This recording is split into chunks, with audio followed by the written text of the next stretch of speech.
Hello everyone and welcome back. I am Danilo Romolini. Many of you follow our channel for the beautiful homes we tour every week. This video is going to be a little different. In fact, today I want to explain what purchasing a home in Italy is really like, walk you through the process and answer some of your most common questions. By the end, you may realize that buying your dream home in Italy is actually much simpler than it seems. So let's begin. The first question I often get is, can Americans purchase a property in Italy?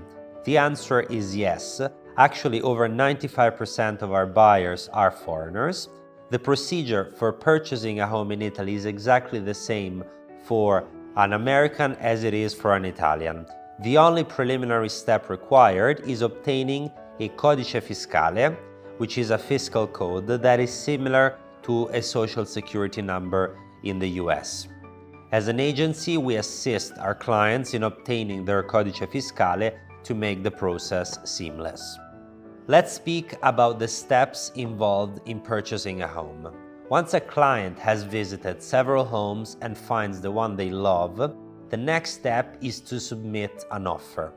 It can be a verbal offer or a formal written offer.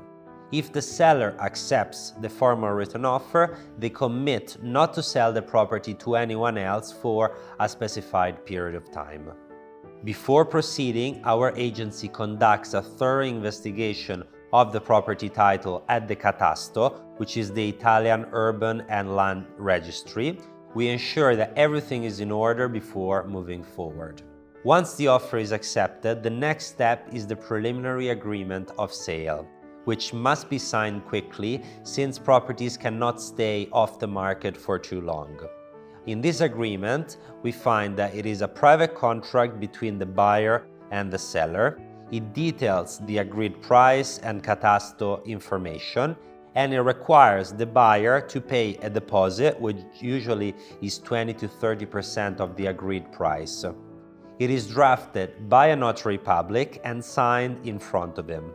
A buyer can decide to appoint the notary public to register the preliminary contract at the Public Registry of Deeds.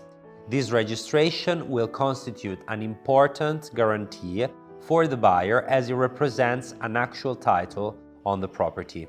A key clause to mention is that any down payment made along with the private agreement, so either a formal offer or preliminary agreement of sale, so in Italian the preliminare di compravendita, is usually regulated by a very important article of the Italian Civic Code, so Codice Civile, Article 1385.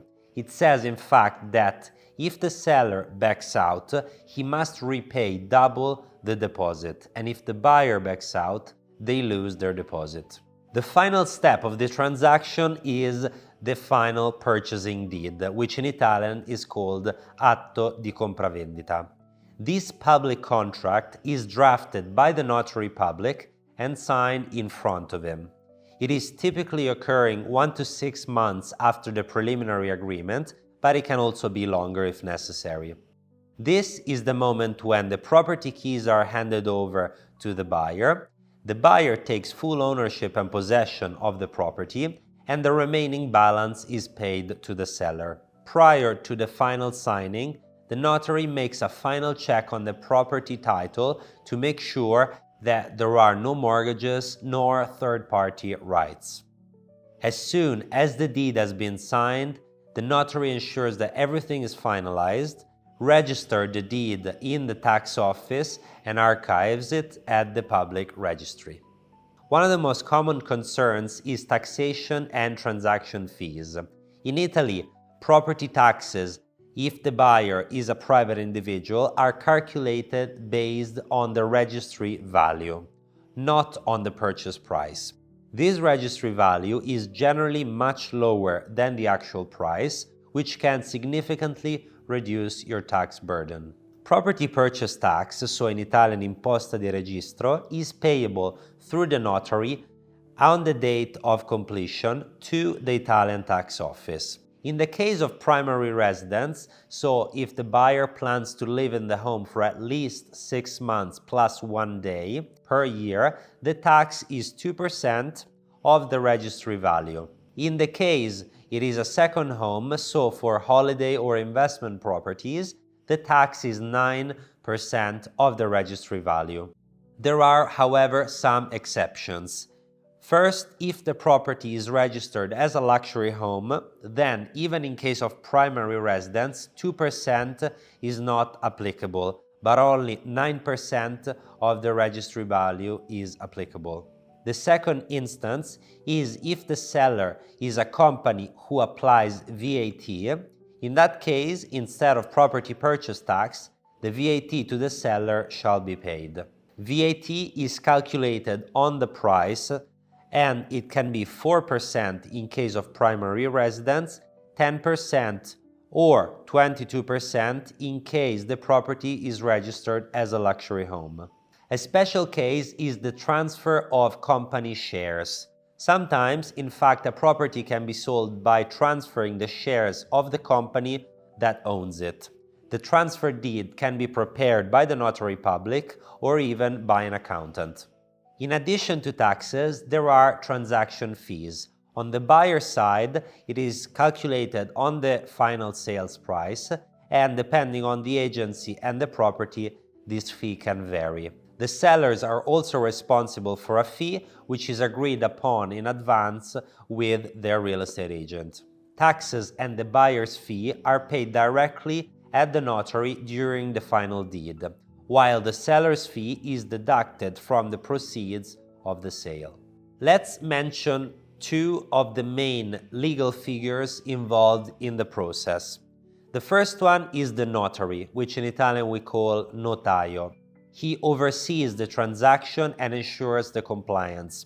He prepares and registers the public deed, and he is paid by the buyer. The second is the attorney. An attorney is not required by law, but often is hired by international clients. He handles additional legal reviews. Each party pays their respective attorney fees. We work with top international law firms and can recommend trusted attorneys if needed. Another important professional is a surveyor or an architect. A notary public, in order to prepare the final deed, requires the seller to produce first a complete property and technical report drawn up by the architect and describing all of the property title history, as well as the complete list of planning permissions the property has been restored with. The other necessary document is the CDU, Certificato di Destinazione Urbanistica dei Terreni. If the property is completed by some parcels of land registered at the property registry. This can also be obtained through the seller's architect or surveyor, and it is strictly required by the notary. On the other hand, the buyer might appoint as well an independent surveyor or architect to conduct a property technical due diligence. The last professional is an accountant. Sometimes a buyer might decide to appoint also an accountant to conduct part of the due diligence. This might occur in the event that the seller is a company selling one of its property, or if the sale is happening as a company shares transfer. If the buyer or seller cannot attend the final deed, a power of attorney can be arranged. It is signed in front of a notary in the client's country of residence. It must be written both in Italian and the client's native language and allows a trusted proxy to act on their behalf. Let's now speak about mortgages in Italy. Foreigners can absolutely obtain a mortgage in Italy. The process typically involves a pre-approval based on an annual income, a property survey conducted by the bank, and a final mortgage approval which aligns with the final deed date. We collaborate with excellent English-speaking mortgage brokers who guide our clients through this process. Another common question is how long can a foreigner stay in Italy? So let's begin with non-residents.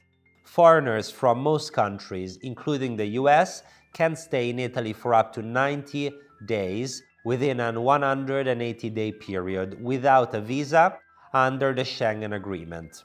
If you wish to stay longer, you'll need to apply for a long-stay visa or residency permit. While in case of residence, if you decide to become a resident, you'll need to declare residency at your local municipality. Residency allows you to stay in Italy indefinitely as long as you meet the conditions such as living in the property for at least 6 months plus 1 day per year, especially if you're claiming primary residence for tax benefits. This distinction is important when planning your time in Italy, especially if you're considering turning your property into your primary residence. And that's it. I hope this video clarified the steps involved in purchasing a home in Italy. The process is actually simpler than it seems, especially with our team by your side. Please feel free to check out my other videos to see some beautiful Italian homes, and if you have more questions, please contact us directly. Thank you for watching, and I'll see you next time. Ciao!